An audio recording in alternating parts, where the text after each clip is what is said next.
అయితే ఉగ్రనరసింహస్వామి అవతారాలు చూడాలనుకున్నాడో చూసి ఆయనలో ఐక్యమైపోయాడు. హాయ్ గాయ్స్, ఎలా ఉన్నారు? ఆంధ్ర అంటే మనకి మొదటగా గుర్తొచ్చేది స్వయంభుగా వెలిసిన శ్రీ వెంకటేశ్వర స్వామి తిరుమల తిరుపతి దేవస్థానం. అలాగే తెలంగాణ ప్రస్తావనకు వస్తే తెలంగాణలో ఉన్న ప్రధాన ఆలయాలు మనకి మొదటిసారిగా గుర్తొచ్చేది స్వయంభుగా వెలిసిన శ్రీ లక్ష్మీ నరసింహ స్వామి దేవస్థానం. అదేనండి యాదగిరి గుట్ట. ఇప్పుడు మనం యాదాద్రిగా పిలువబడుతుంది. ఈ క్షేత్రానికి ఎలా వెళ్ళాలి? ఎక్కడ స్టే చేయాలి? ఈ క్షేత్రం యొక్క స్థల పురాణం ఏంటి? అనేవి మనం ఈ పూర్తి వీడియోలో తెలుసుకుందాం. పదండి. ఇప్పుడు మనం చూడబోయే ప్రదేశం నవనారసింహ క్షేత్రాల్లో ఒకటిగా ప్రసిద్ధిగాంచిన యాదగిరిగుట్ట లక్ష్మీ నరసింహస్వామి ఆలయం. ఈ క్షేత్రం తెలంగాణలో ముఖ్యమైన దేవాలయాల్లో ఇది ఒకటి. ఇప్పుడు ఈ క్షేత్రాన్ని తెలంగాణ తిరుమలగా భక్తులు భావిస్తున్నారు. మనం ఈ యాదాద్రికి ఎలా వెళ్ళాలి? ఎక్కడ స్టే చేయాలి? ఈ ఆలయ చరిత్ర ఏంటి? మనం ఈ పూర్తి వీడియోలో తెలుసుకుందాం. ఈ యాదాద్రి భువనగిరి జిల్లాలో ఉంది. ఈ యాదాద్రి హైదరాబాద్ నుంచి 60 కిలోమీటర్ దూరంలో ఉంటుంది. మనకి ఎంజీబీఎస్ బస్ స్టాప్ నుంచి బస్సులు అనేవి అందుబాటులో ఉంటాయి. ట్రైన్ లో వచ్చే వాళ్ళకి భువనగిరి వరకు ట్రైన్ లో వచ్చి అక్కడి నుంచి బస్సు ద్వారా మనం టెంపుల్ దగ్గరికి చేరుకోవచ్చు. ఈ దేవాలయం హైదరాబాద్ నుంచి వరంగల్ హైవే మీదుగా జస్ట్ 5 కిలోమీటర్స్ లోపలికి వెళ్ళాలి. ఈ యాదాద్రిని తెలంగాణ ప్రభుత్వం ఎక్సలెంట్ గా డెవలప్ చేసింది. వరంగల్ హైవే నుంచి మనం లోపలికి రాగానే మనకి ఒక నది తగులుతుంది. చూడండి లొకేషన్ ఎంత బాగున్నాయో.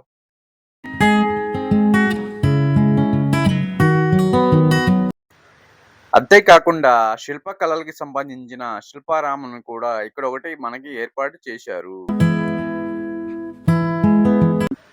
సో ఇంకొంచెం మనం ముందుకు రాగానే సురేంద్రపురి కూడా ఈ మార్గ మధ్యలోనే ఉంటుంది.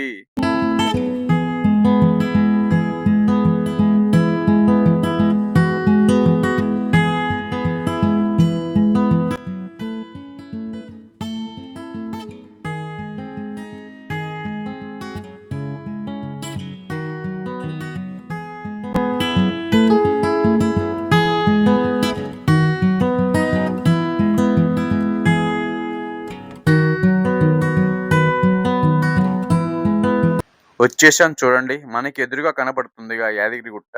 ఇక్కడ మనం పైకి వెళ్ళాలి. ఇక్కడ వసతులు కావచ్చు, రోడ్లు కావచ్చు చాలా డెవలప్ అయ్యాయి.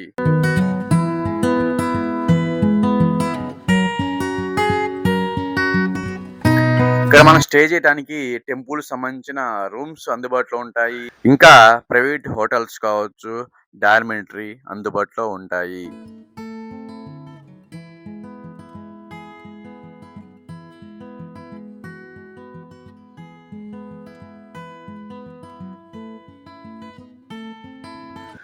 ఇదేనండి మన యాదాద్రి కొండ.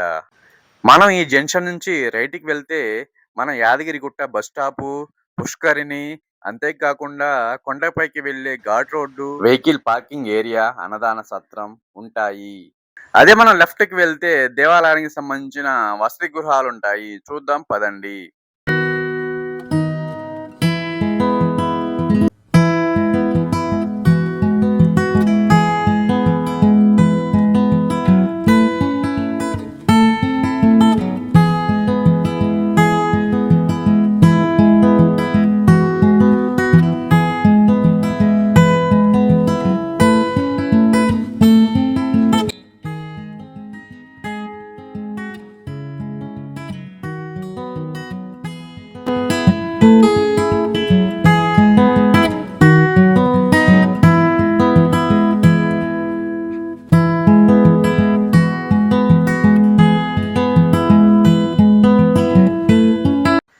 గాయ్స్ మనకి లెఫ్ట్ సైడ్ లో కనబడుతుంది ఎల్లో కలర్ బిల్డింగ్, అవే దేవాలయానికి సంబంధించిన వసతి గృహాలు.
చూసారా గాయ్స్, లక్ష్మీ సదనం, అండాల సదనం, ఇంకా మరికొన్ని దేవాలయానికి సంబంధించిన వసతి గృహాలు అందుబాటులో ఉంటాయి. మనకు ఆఫ్‌లైన్ గావచ్చు, ఆన్‌లైన్ గావచ్చు అందుబాటులో ఉంటాయి. సీజన్ బట్టి మనం పొందవచ్చు. మాక్సిమం చాలా వరకి ఈవినింగ్ వరకు దర్శనం చేసుకొని రిటర్న్ బయలుదేరతారు. ఎవరైనా గానీ స్టే చేయాలంటే చేయవచ్చు. ఇదంతా టెంపుల్ వ్యూ. టెంపుల్ పైన ఒక కోటలాగా నిర్మించారు. ఇది ఈ టెంపుల్ చుట్టూ ఉన్న గ్రీనరీ. ఈ కొండపైన మొత్తం గ్రీనరీతో నిండి ఉంటుంది. చాలా బ్యూటిఫుల్ గా ఉంది చూడండి.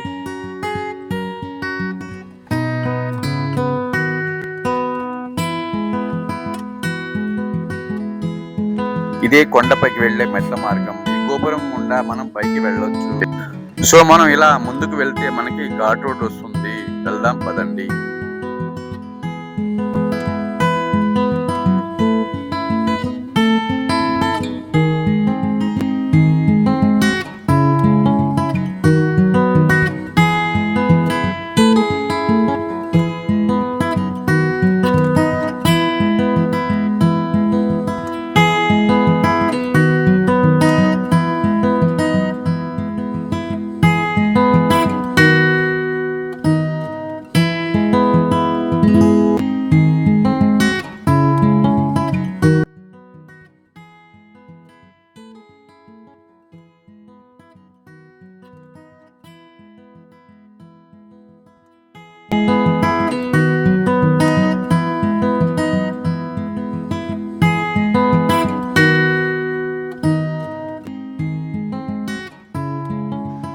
ఇక్కడి నుంచి మనం స్ట్రైట్ వెళ్తే మనకి బస్ స్టాండ్ అన్న పుష్కరిణి ఉంటాయి.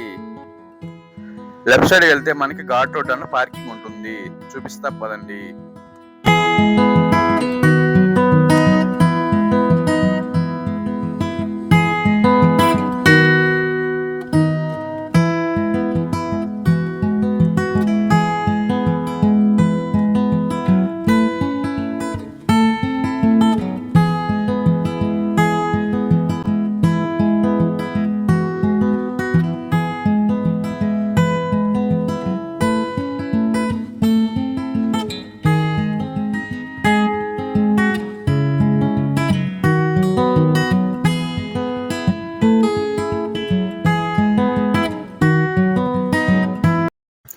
సో లెఫ్ట్ సైడ్ మొత్తం vehicle parking area and vehicle సంబంధించిన పూజ కార్యక్రమాలు ఇక్కడ చేస్తారు.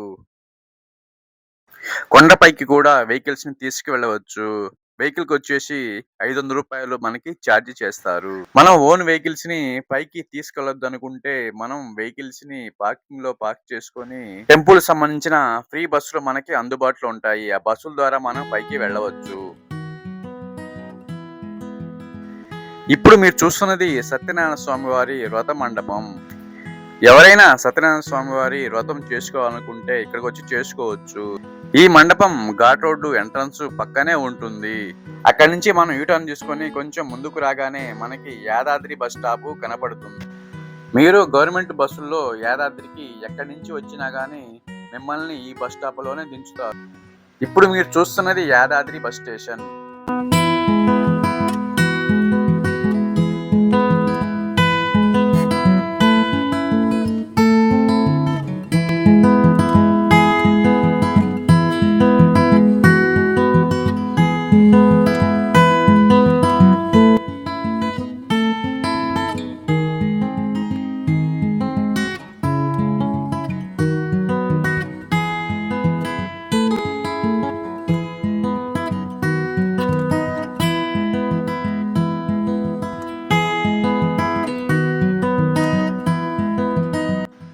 మనము కొండపైకి వెళ్ళడానికి ఫ్రీ బస్సులు అనేవి ఈ బస్ స్టాప్ నుంచే మనకి స్టార్ట్ అవుతాయి.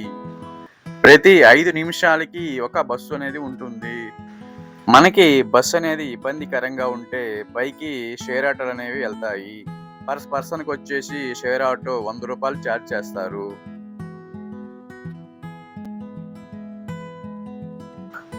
ఈ ఘాట్ రోడ్డు పైకి వెళ్ళడానికి బస్సులకు సపరేట్ రూట్ ఉంటుంది. అదే విధంగా షేర్ ఆటోలకు సపరేట్ రూట్ ఉంటుంది. ఈ రూట్ల ద్వారా మనల్ని పైకి చేరుస్తారు. రూమ్స్ తీసుకొని వాళ్ళకి మనకి లాకర్ సదుపాయం కూడా అందుబాటులో ఉంటుంది. ఈ లాకర్ తీసుకొని మనం లగేజ్ ని మన లాకర్ లో పెట్టుకొని మనం దర్శనానికి వెళ్ళవచ్చు.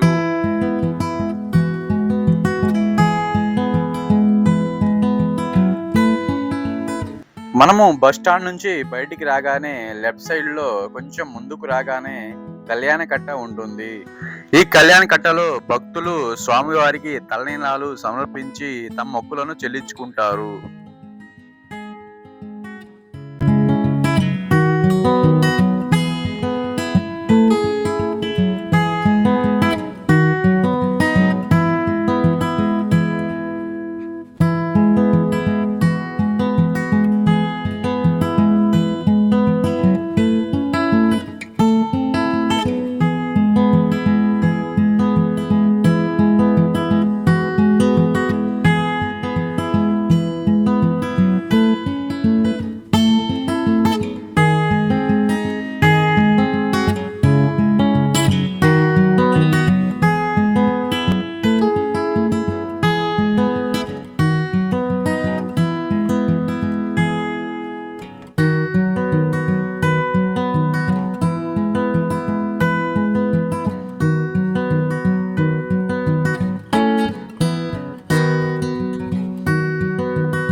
ఈ కళ్యాణ కట్టకి ఆపోజిట్ లోనే మనకి విష్ణు పుష్కరి అనే ఘాటు ఉంటుంది. ఈ ఘాట్లో స్నానం చేసి భక్తులు దర్శనానికి బయలుదేరతారు. ఈ పుష్కరిణి చాలా బాగుంది. ఈ దేవస్థానం అధికారులు ఈ పుష్కరిణి చాలా బాగా మెయింటైన్ చేస్తున్నారు. ఈ విష్ణు పుష్కరిణిలో స్నానం చేస్తే పాపాలు తొలగిపోతాయని భక్తుల ప్రగాఢ నమ్మకం. అందుకే చాలా మంది భక్తులు ఇక్కడ స్నానం చేసి స్వామివారి దర్శనానికి వెళ్తారు.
నేనైతే బస్ స్టాండ్‌కి వెళ్ళి ఫ్రీ బస్ ద్వారా కొండపైకి వెళ్తాను.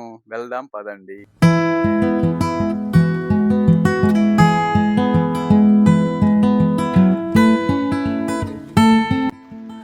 మనం ఈ ఘాట్ రోడ్ మీదుగా కొండపైకి వితిన్ 5 మినిట్స్‌లో మనం కొండపైకి చేరుకోవచ్చు. మనకి ఈ కొండ చుట్టూ లొకేషన్స్ కావచ్చు, గ్రీనరీ కావచ్చు చాలా అద్భుతంగా ఉన్నాయి.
యాదాద్రి దేవస్థానం తెలంగాణ తిరుపతిగా ఎంతో పేరుగాంచింది.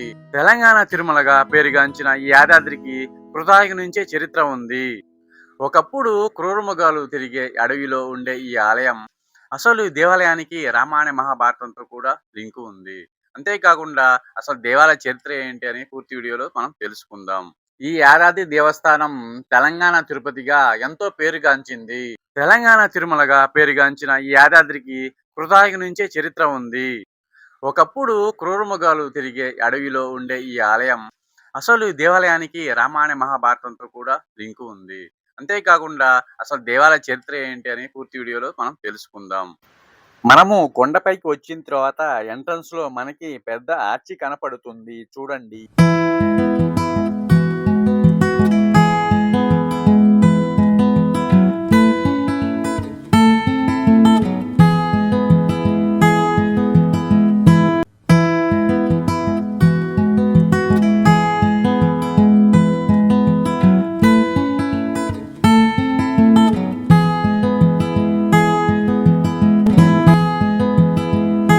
ఇది కొండపైన ఉన్న టెంపుల్ పార్కింగ్ ఏరియా. చూడండి ఎన్ని వెహికల్స్ ఉన్నాయో.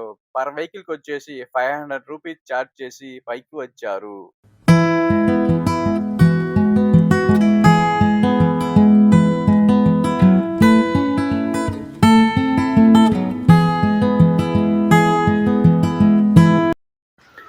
ఇప్పుడు మీరు చూస్తున్నది టెంపుల్ పైన ఉన్న బస్ స్టాండ్. మనం కొండపైకి వచ్చిన తర్వాత బస్సులు మొత్తం ఈ బస్ స్టాండ్ లోనే ఆగుతాయి.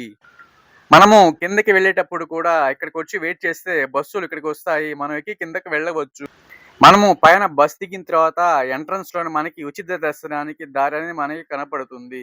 ఈ దారి ద్వారా మనం ఉచిత దర్శనానికి వెళ్ళవచ్చు. సో మనకి ఎటువంటి కన్ఫ్యూజన్ అవసరం ఉండదు.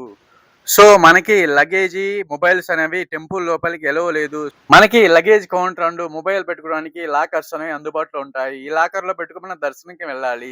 ఇంకా ముఖ్యంగా ఉచిత దర్శనానికి వెళ్ళలేని వాళ్ళకి విఐపి దర్శనం అండ్ బ్రేక్ దర్శనం అనేవి ఉంటాయి. విఐపి దర్శనానికి 150 రూపాయలు, అదే విధంగా బ్రేక్ దర్శనానికి 300 రూపాయలు ఛార్జ్ చేస్తారు. ఈ టికెట్ల కౌంటర్ అనేవి మనకి ఆర్చి ఎంట్రన్స్ లో మనకి రైట్ సైడ్ లో మనకి అందుబాటులో ఉంటాయి. ఇవి తీసుకొని మనం ఈ రూట్ ద్వారా మనం పైకి వెళ్ళాలి. మనకి విఐపి దర్శనానికి మరియు బ్రేక్ దర్శనానికి సపరేట్ రూట్ ఉంటుంది. ఈ రూట్ ద్వారా మనం వెళ్ళాలి. టుడే వీకెండ్ అవడంతో భక్తుల రద్దీ చాలా హెవీగా ఉంది. సో నేను విఐపి దర్శనానికి వెళ్తున్నాను. వెళ్దాం పదండి. సో మనం కొండపైకి వెళ్లే లోపులో ఈ యాదగిరి గుట్ట యొక్క స్థల పురాణం తెలుసుకుందాం. సో యాదాద్రికి కృతాయుగం నుంచే చరిత్ర ఉంది. కృతాయుగంలో విష్ణుమూర్తి అవతారం నుంచి నరసింహస్వామి అవతారం ఎత్తే క్రమంలో భక్త ప్రసాదాన్ని కాపాడే క్రమంలో హిరణ్యకశిపుణ్ణి చంపిన తర్వాత నరసింహస్వామి వారు మొట్టమొదటగా ఈ యాదాద్రిలో పాదం మోపి స్వర్గానికి వెళ్ళారంట. అప్పటికి యాదాద్రిలో నరసింహస్వామి ఆలయం గాని, స్వామివారు గాని స్వయంభుగా వెలవలేరు. మరి ఎప్పుడు వెలిసారంటే త్రేతాయుగం అంటే రామాయణం టైంలో. ఈ టైంలో యాదర్శి అనే మహర్షి ఉండేవారు. సో ఈ మహర్షి పుట్టుకతోనే విరోధిగా పుట్టాడు. అంటే ఆయనకు అసలు ఈ ఆత్మ అంటే ఏంటి, పరమాత్మ అంటే ఏంటి, ఈ శరీరం అంటే ఏంటి అనేవి అస్సలు తెలియవు. అంతేకాకుండా అసలు నేను ఎందుకు పుట్టాను, అసలు ఇవన్నీ ఏంటి అని వీటి గురించి ఎలా తెలుసుకోవాలని ఎప్పుడు అదే ధ్యాసలో ఉండేవాడు ఈ మహర్షి. అలా యాదశ మహర్షి పరమాత్మని అనుసరిస్తూ ప్రపంచం మొత్తం తిరిగాడు. అలా తిరుగుతూ తిరుగుతూ ఈ మహర్షి దండకారణ్యం ఉన్న అంటే అడవిలో ఉన్న ఈ యాదాద్రికి వచ్చాడు. ఈ యాదశ మహర్షి ఆంజనేయ స్వామి సలహా మేరకు ఉగ్ర నరసింహ స్వామి కోసం ఘోర తపస్సు చేయడం ప్రారంభించాడు. ఎప్పుడైతే ఈ యాదశ మహర్షి యాదాద్రిలో అడుగు పెట్టాడో ఆయనకి దివ్య స్మృతి కలిగింది. ఈ మహర్షి ఘోర తపస్సుకు ముక్తుడైన నరసింహస్వామి తీవ్రమైన 5 రూపాల్లో దర్శనమిచ్చాడు. ఈ 5 రూపాలు ఏంటంటే లక్ష్మీ నరసింహ, యోగానంద నరసింహ, జ్వాలా నరసింహ, గండ బేరు నరసింహ, ఉగ్ర నరసింహ. ఈ 5 రూపాల్లో ఆ మహర్షికి దర్శనమిచ్చారు. ఈ మహర్షి ఈ 5 రూపాలను చూసి పొంగిపోయి ఏదైతే ఉగ్ర నరసింహస్వామి అవతారాలనుకున్నాడో చూసి ఆయనలో ఐక్యమైపోయాడు. అందువలన ఈ క్షేత్రం పంచక్షేత్రమైంది. ఈ యాదశ మహర్షి ఇక్కడ తపస్సు చేయడం వల్ల ఈ గుట్టకి యాదగిరిగుట్ట అని పేరు వచ్చింది. ప్రెజెంట్ మనం యాదాద్రిగా పిలువబడుతున్నాము. ఈ 5 రూపాయలను మనం ఈ యాదాద్రిలో చూడవచ్చు. సో అంతేకాకుండా ఈ క్షేత్రం నవనరసింహ క్షేత్రాల్లో ఒకటిగా ప్రసిద్ధిగాంచింది. ఫస్ట్ లక్ష్మీ నరసింహస్వామి వారు. ఈ స్వామివారు గర్భగుడిలో ప్రధాన సేవలు అందుకుంటూ మనకి దర్శనమిస్తారు. 2 యోగానంద నరసింహ. ఈ స్వామివారు లక్ష్మీ నరసింహ స్వామివారి పక్కనే ధ్యానం చేసుకుంటూ మనకి దర్శనమిస్తారు. 3 జ్వాలా నరసింహ. జ్వాల అంటే అగ్ని. సో ఈ జ్వాలా నరసింహ స్వామికి నెగిటివ్ ఎనర్జీని కాల్చేసే శక్తి ఉంటుంది. అంటే ఆయన నుంచి ఉద్భవించే ఈ అగ్నిలో ఈ నెగిటివ్ ఎనర్జీ మొత్తం కాలిపోతాయి. అంతటి శక్తి ఈ జ్వాలా నరసింహ స్వామికి ఉంది. ఈ స్వామివారు మనకి గర్భగుడిలో ఎప్పుడు జ్యోతి రూపంలో మనకి దర్శనమిస్తారు. 4 గంట బేరున నరసింహ. ఈ స్వామివారు మనకి ఎప్పుడు పక్షి రూపంలో మనకి దర్శనమిస్తారు. 5 ఉగ్ర నరసింహ. ఈ ఉగ్ర నరసింహ స్వామివారు కొండ చుట్టూ ఉండి భక్తులను కరుణిస్తున్నారని భక్తుల ప్రగాఢ నమ్మకం. అందుకే మనం కొండపైకి వెళ్ళగానే ఒక పాజిటివ్ ఎనర్జీ మనలో ఉంటుంది. ఈ దేవస్థానం నవనరసింహ క్షేత్రాల్లో ఒకటిగా ప్రసిద్ధిగాంచింది.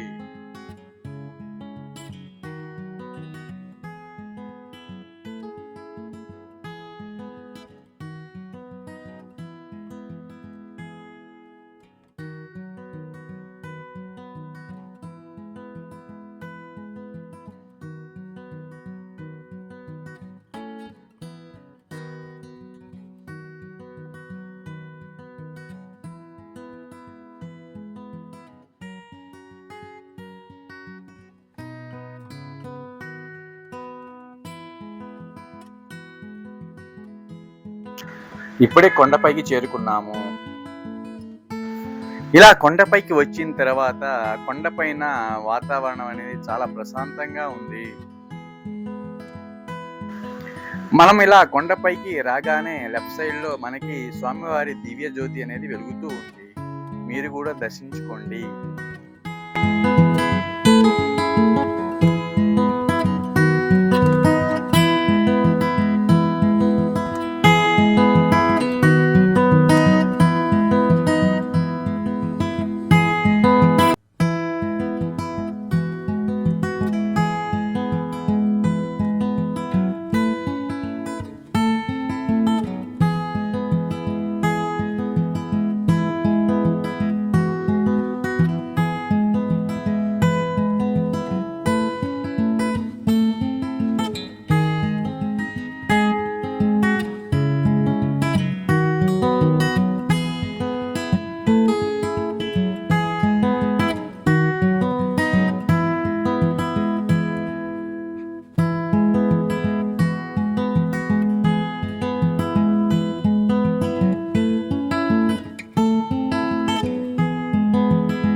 మీరు ఇంతకుముందు కింద చూశారు కదా ఫ్రీ దర్శనం దారి అనేది. ఈ దారి గుండా పైకి ఇలా వచ్చిన తర్వాత మనకి గోల్డ్ కలర్ మండపాలు ఉన్నాయి కదా, మండపాల చుట్టూ తిరిగి అలా వచ్చి ఇట్లా తూర్పు వాకిల ద్వారా మనం గుళ్ళోకి వెళ్తాము.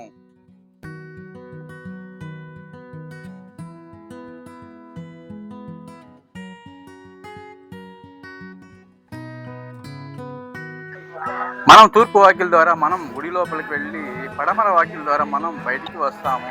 ఇప్పుడే మా దర్శనం అయిపోయింది. స్వామివారి దర్శనం చాలా అద్భుతంగా జరిగింది. మనము గుడి లోపలికి వెళ్ళగానే మనకి ఒక స్వర్గంలోకి వెళ్ళిన ఫీలింగ్ అనేది కలుగుతుంది.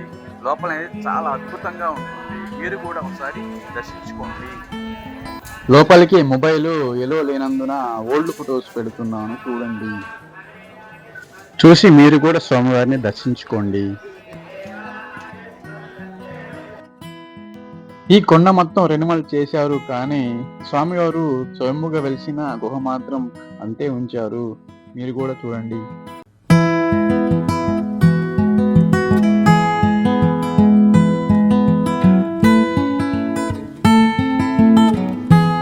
తూర్పు రాజగోపురం నుంచి మనం కొంచెం ముందుకు రాగానే ఇక్కడ ఉత్తర గాలి గోపురం ఉంటుంది, చూడండి. ఇక్కడ మనం ఫ్రెండ్స్ తో గానీ ఫ్యామిలీతో గానీ ఫొటోస్ అండ్ వీడియోస్ తీసుకోవడానికి ఎక్సలెంట్ గా ఉంటుంది.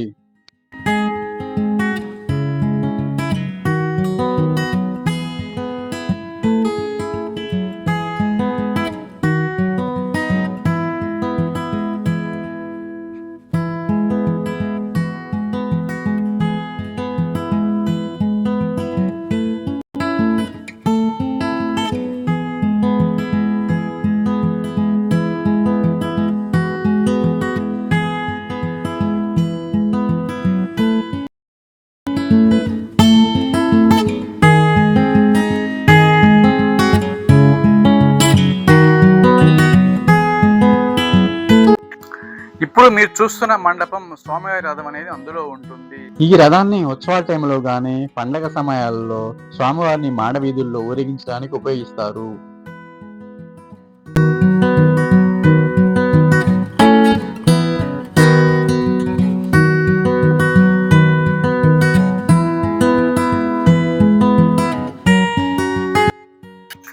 ఇప్పుడు మీరు చూస్తున్నది మనం దర్శనం అయిపోయిన తర్వాత బయటికి వచ్చే గాలి గోపురం. అదే పడమర గాలి గోపురం. అదే ఇది.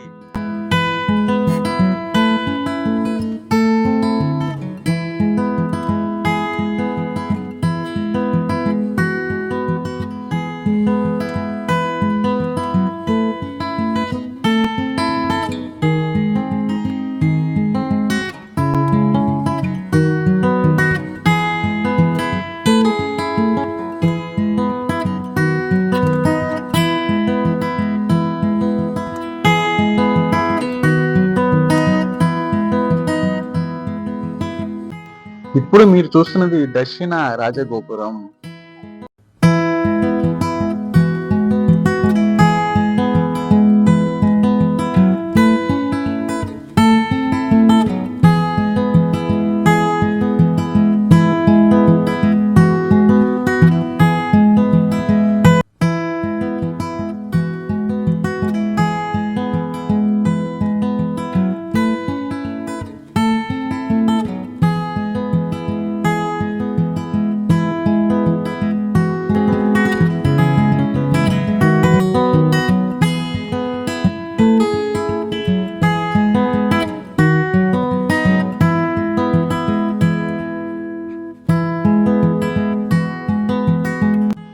ఈ దేవాలయం పక్కనే CM camp office, VIP guest హౌస్లు ఉంటాయి.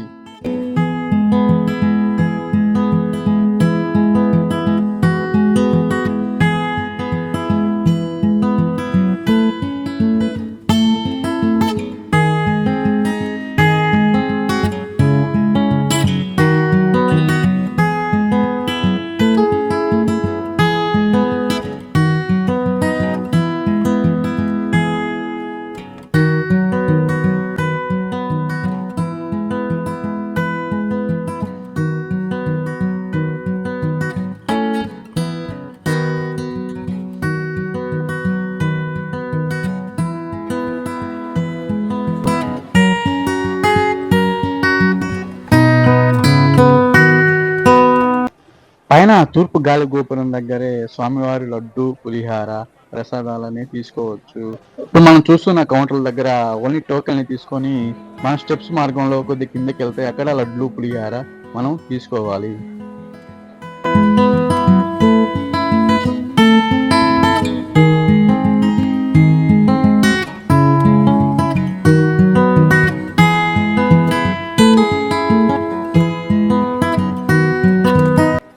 అక్కడ టోకెన్లు తీసుకొని ఆ టోకెన్ ఇక్కడ ఇస్తే మనకి ప్రసాదాలను పంపిణీ చేస్తారు.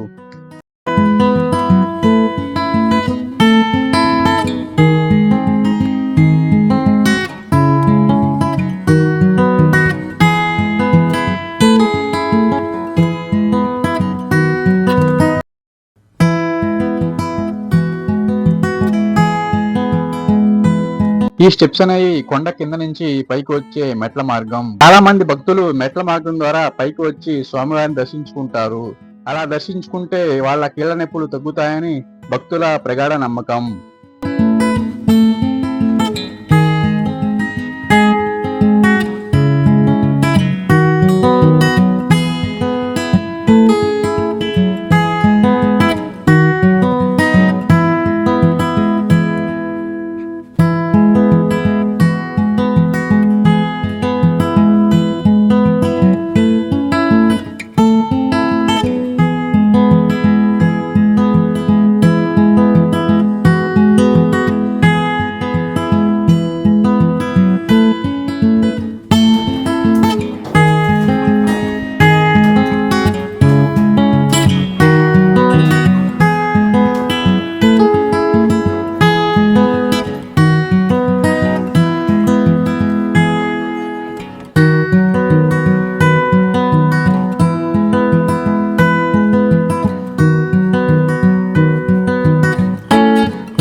మంచి మంచి వీడియోస్తో మీ ముందుకు వస్తాను.